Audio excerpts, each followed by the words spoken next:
Guys, and welcome to this new video tutorial.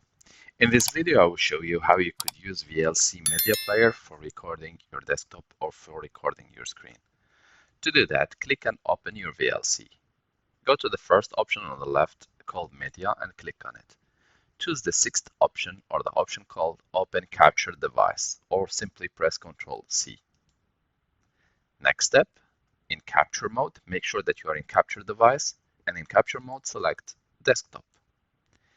Next line, go to desired frame rate and make sure to select as a minimum 30.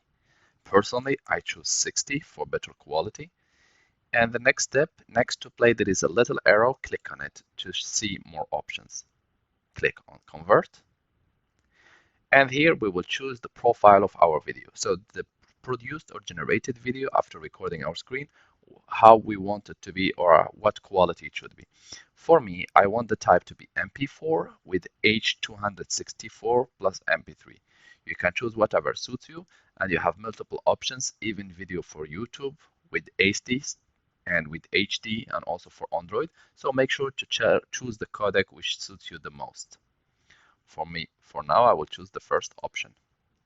Next step, destination file is the file where the video produced or generated will be recorded or will be saved. For now, I will select browse and I will make sure that it's recorded or saved under this file.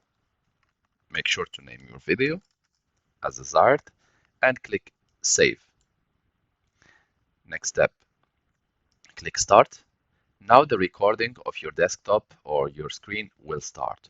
Once done, you can reduce the VLC, and once done with recording your activity, you can go back to VLC and click on the stop button, and this should end up the recording. You will find your video in the destination file which you have chosen.